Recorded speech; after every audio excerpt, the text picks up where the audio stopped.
China, an ever-changing giant.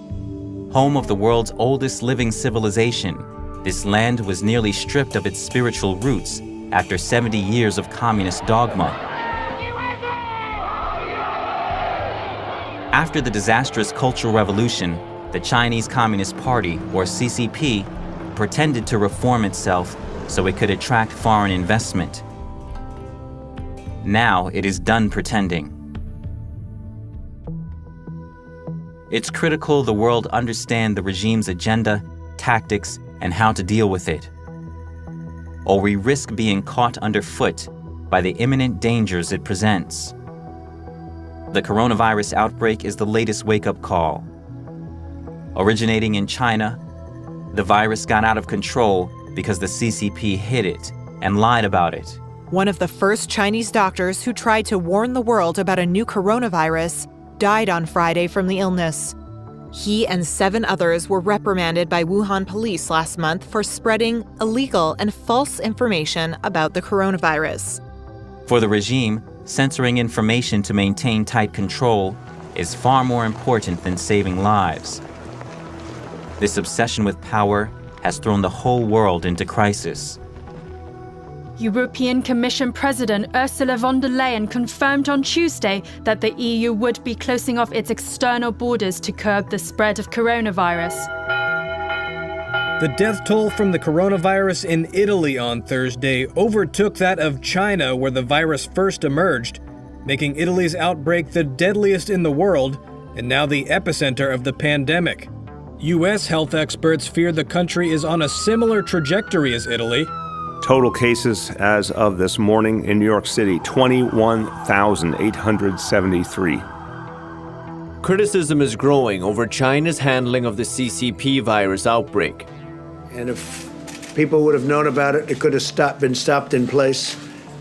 It could have been stopped right where it came from, China. And the U.S. intelligence community has reportedly come to the conclusion that China's Communist Party purposely concealed their virus numbers from the start. U.S. Senator Ben Sasse, a member of the Senate Select Committee on Intelligence, put it plainly, quote, "The Chinese Communist Party has lied, is lying, and will continue to lie about coronavirus to protect the regime." Can something worse happen? Maybe. What if it is not a pandemic that may eventually pass, but a fatal threat to our security, freedom, and way of life? To learn about the CCP's method of rule, let's look at the experience of Hong Kong, one of the world's great cities.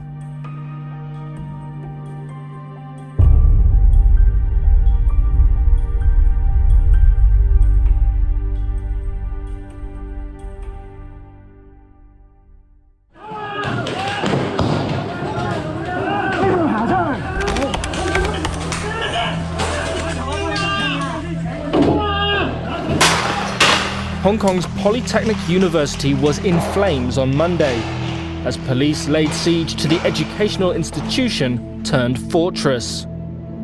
It's 40 miles from communist China, the CCP, and they feel it. President Xi Jinping made it clear we firmly support Hong Kong police in strict and rigorous enforcement of law. Don't test our bottom line. And if we have to respond, I believe the only option is to use deadly weapon. It looked like they were going to run over some patriots. We've got the M16s ready to shoot, ready to fire. Police just use the gun to shoot us, and there is the rule is that all the people want to escape.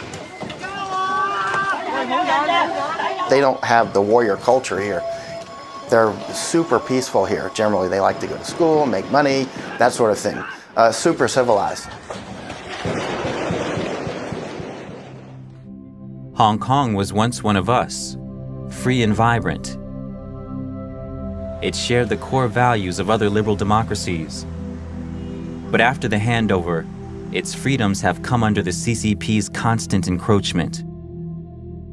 Hong Kong is different from a lot of the fights going on in the world. It is the large majority of all of Hong Kongers fighting against communist China, really, in the end. We are fighting for freedom and survival, okay? And the world should know, if Hong Kong falls, the whole world falls, okay? Because the Chinese Communist Party is the existential risk of humanity, period. The CCP wants to remake Hong Kong in its own image, and its appetite is not limited to that.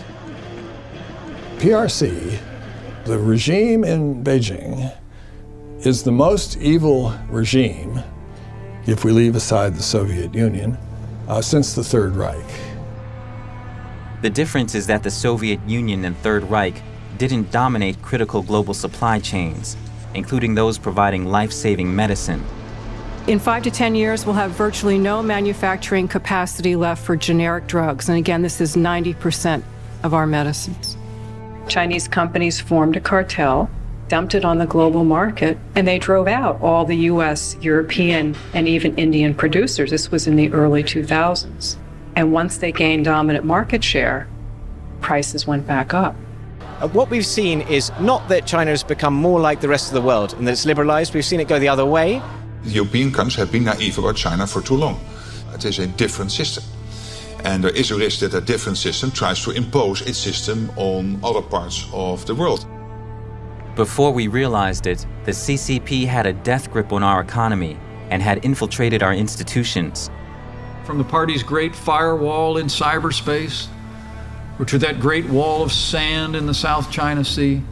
More repression, more unfair competition, more predatory economic practices, indeed a more aggressive military posture as well.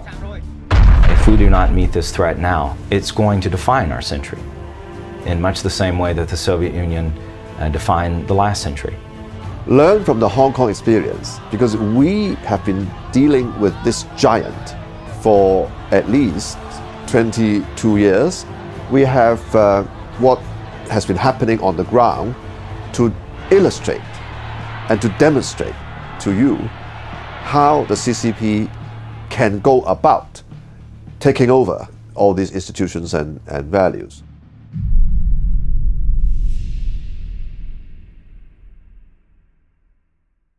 In 1984, the CCP made a promise to the world. One country, two systems. Hong Kong people ruling Hong Kong. In 1984 or before that, during the Sino-British Joint Declaration, most people were really afraid of the Chinese Communist Party. And then the strong man Deng Xiaoping, he understood that.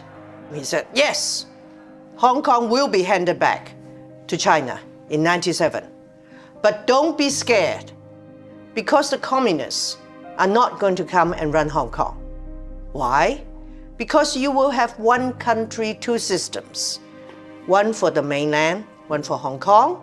So you will have your capitalist system, your freedoms, your rule of law, your personal safety for 50 years after 97 until 2047.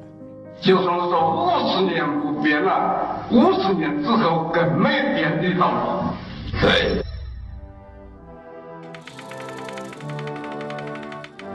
Now, Hong Kong people are to run Hong Kong.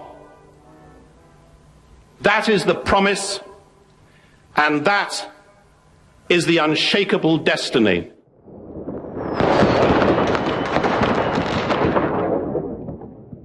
To the CCP, Hong Kong is a mixed blessing.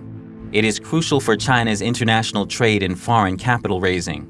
But its aroma of freedom and persisting memories of the CCP's brutalities are considered poisonous to the CCP's ruling of mainland China. In 2003, 6 years after the handover, Beijing tried to pass Article 23, an anti-sedition law, in Hong Kong. It would let the party arrest commemorators, as well as free thinkers, people of faith, and political activists, all in the name of national security. Well, I think the Chinese government feels that they really need to come in and have very tight control. So, I mean, they have for decades, even before 1997, infiltrated Hong Kong. Their party members have infiltrated the government, the universities, business, and professionals. In 2012, the regime tried to implement a national education curriculum that glorifies the party and teaches its version of history. 現在國民教育最大嘅被批評嘅地方就係洗腦。因為國民教育科係中國定出嚟嘅歷史，唔係真正嘅歷史。The regime intensified media controls in Hong Kong in 2013 and 2014. Journalists were stabbed and beaten by triads linked to the regime. Vandalism, physical attacks, and financial interference became common. The basic law promises press freedom, but in reality, it is being significantly compromised. Interviews were barred, finished pages were removed, photos were added, columnists were sacked.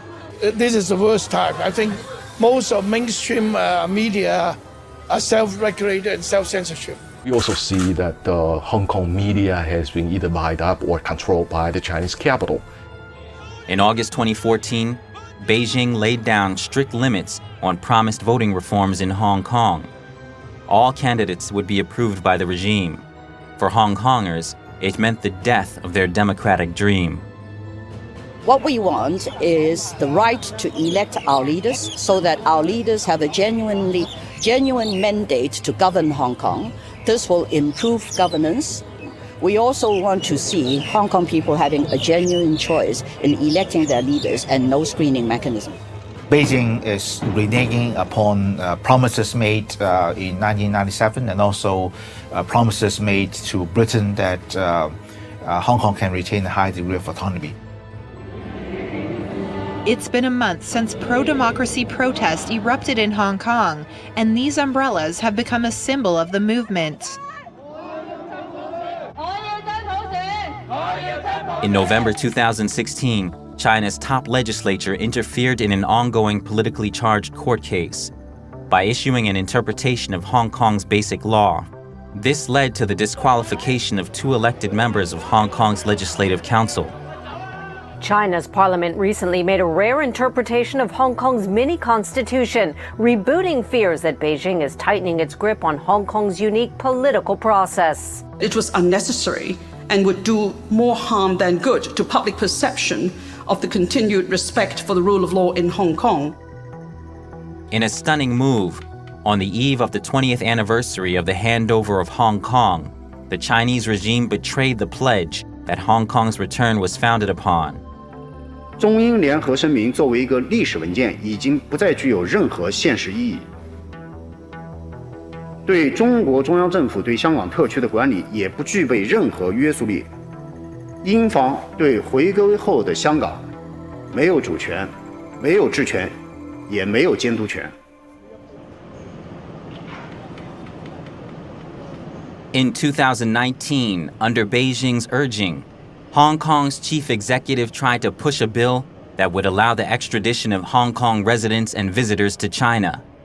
Over the 22 years after reversion of sovereignty in 1997, there have been time and again many breaches of the basic law, but not as seriously as on this occasion when they tried to send us back to stand trial in the mainland. This is a very important piece of legislation that will help to uphold justice. It would allow for the extradition of basically anyone that Beijing doesn't like. There, those extradited would be subject to the CCP's judicial system, which remains an instrument of control for the regime. Massive Hong Kong protests broke into clashes with police Wednesday as riot officers let off rubber bullets and streams of tear gas. You shoot the journalists! It's still Hong Kong, not China. You can say that this is the last straw off the camel's back, which triggers a very deep awakening on the part of Hong Kong people, because it affects every person who is physically in Hong Kong, including even foreigners. As happened before in China and Hong Kong, triad members seem to act on the regime's orders, attacking citizens and instilling terror. Hong Kong's political crisis has taken a violent new turn. This graphic footage came from a reporter who live streamed the attack at a rural train station Sunday night.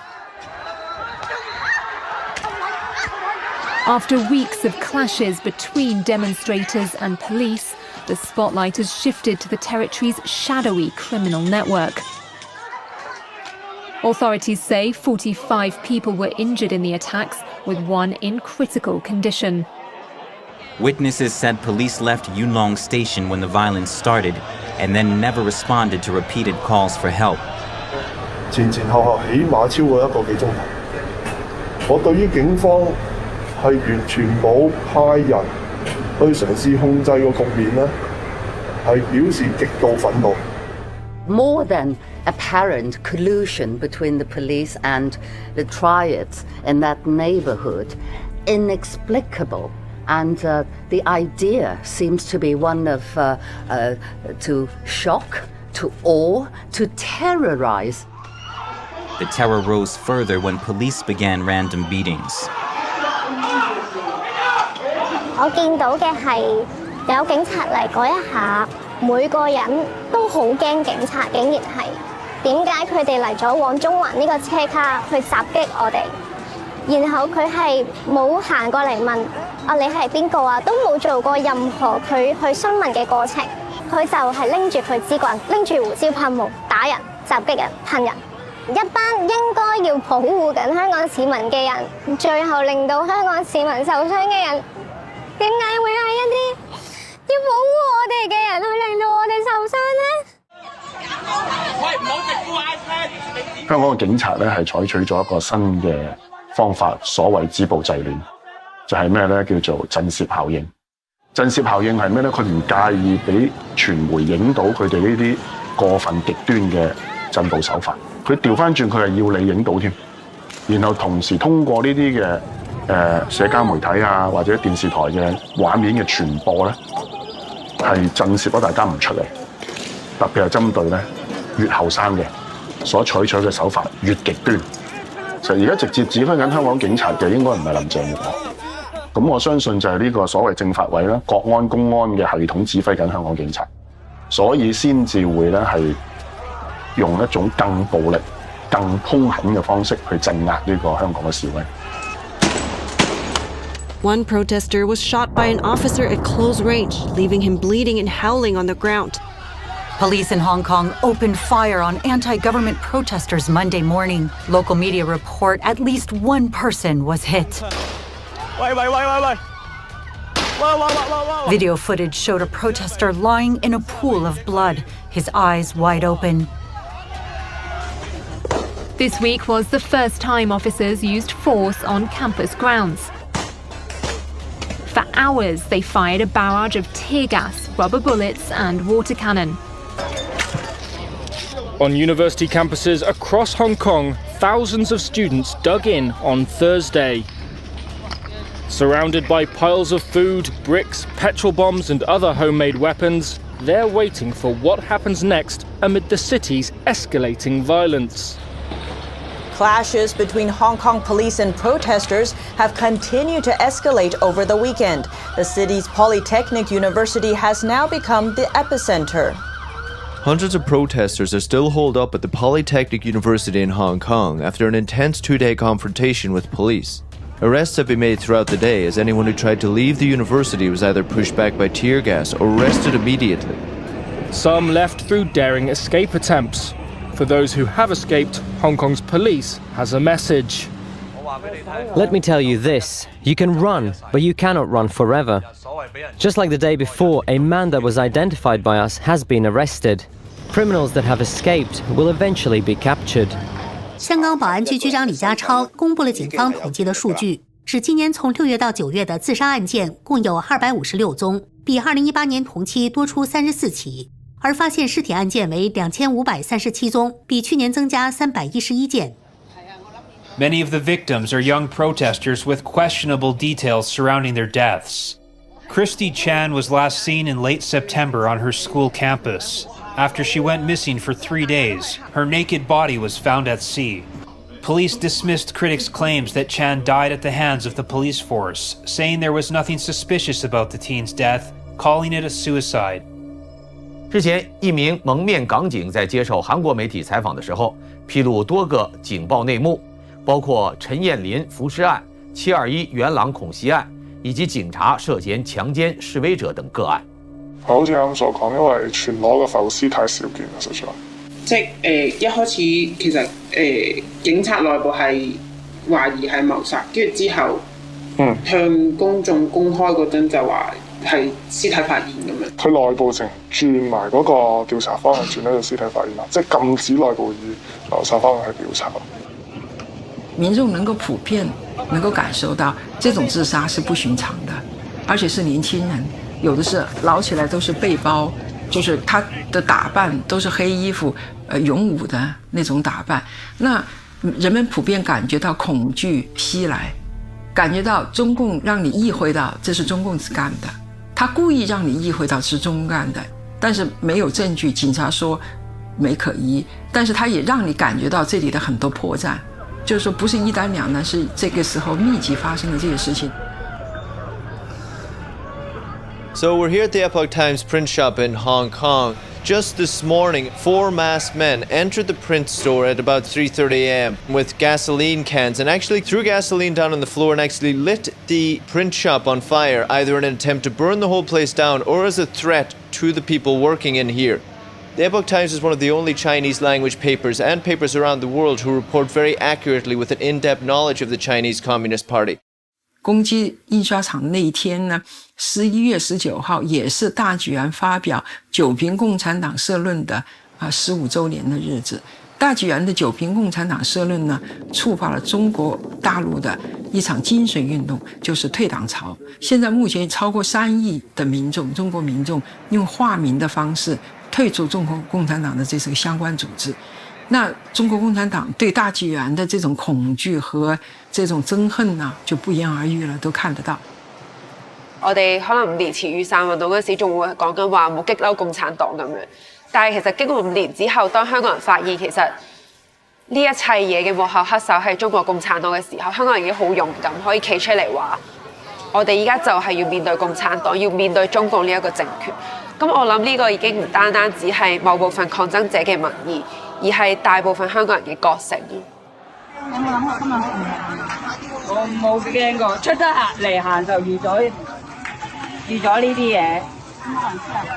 冇，但係我同我啲 friend 講咗話，要遺書啊，即係講晒遺言㗎啦。咩嚟㗎？講唔講得㗎？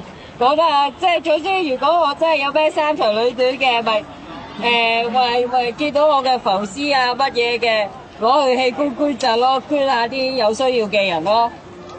次次出嚟死就預咗死㗎啦，講真句。但係不過冇辦法啦，為香港一定要贏㗎呢場仗。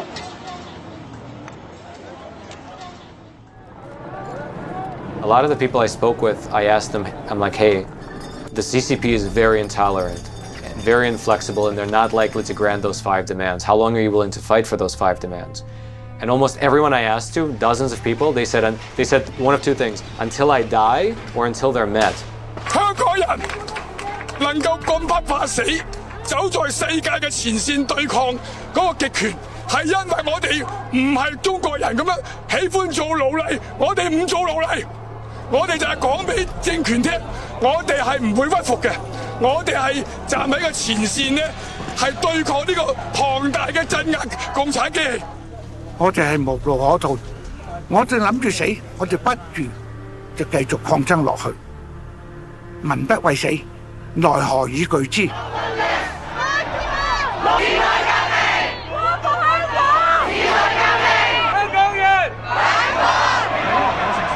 Well, I've seen other conflicts, whether it's Nepal or Afghanistan, Iraq, Philippines, Thailand, quite a lot years. And this is the only one that I've seen that amounts to Poland on the geopolitical gravity of the situation. Poland was the last straw for the Soviet Union. And now Hong Kong is that nexus of problems for CCP. This is an existential threat to CCP.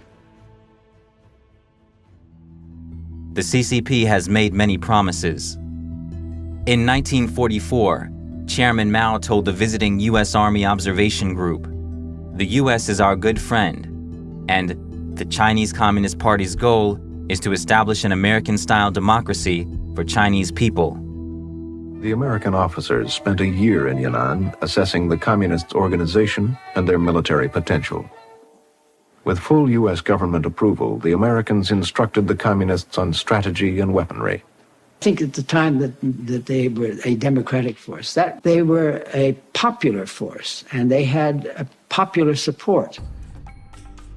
5 years later, the CCP ruled China. Soon, Chinese soldiers were fighting U.S. soldiers in Korea and Vietnam, where over 95,000 U.S. soldiers lost their lives. Chinese people suffered far worse. Since the CCP took power, 80 million people have died from its policies and political campaigns. Despite its ongoing brutalities, in 2001 the CCP was granted entry to the World Trade Organization with the promises of reducing trade barriers, opening up markets, protecting intellectual property rights, reforming its legal system, and respecting human rights. A decade later, the U.S. Congress examined the CCP's compliance with its promises. Judging by the expressions of the past 10 years, I think the answer to the first question, whether China has and will keep its promises, is sadly no. Not only did WTO not bring freedom and democracy to China, it so certainly didn't bring fair trade either. Given its size and economic influence, China's refusal to abide by many of its WTO commitments not only harms the U.S. and third country economic interests, but threatens to undermine the legitimacy of the WTO and the international rules-based trading system. Thanks to the CCP's entry to the WTO, it now has a global chokehold on the manufacturing of medicines and medical supplies. In early March 2020, in the midst of the coronavirus crisis, China's state-run Xinhua news agency published an editorial targeting the U.S. Is the Chinese regime preparing to blackmail the U.S. over pharmaceuticals? The Communist Party is hinting it could withhold face masks and medical supplies from the U.S. as a form of leverage on other issues. The coronavirus pandemic is highlighting America's deep dependence on China for medical supplies. Since 2013, many countries have been enticed by the CCP's Belt Road Initiative, a global infrastructure development and investment strategy. China has positioned itself as an advocate of globalization and says its policies help the developing world. The aim of building the Belt and Road is to work together to face the risks and challenges facing mankind, realizing win-win cooperation and development together. Over 60 countries in Asia, Europe, Africa, and South America have bought into this vision. 中伊两国政府关于共同推进丝绸之路经济带和21世纪海上丝绸之路建设的谅解备忘录。I strongly support President Xi's ambition to have mutually beneficial free trade agreements in place. The BRI initiative is something that will benefit the region and the world at large for decades and probably millenniums to come. However, as the truth of these glowing promises was gradually unveiled, enthusiasm dwindled.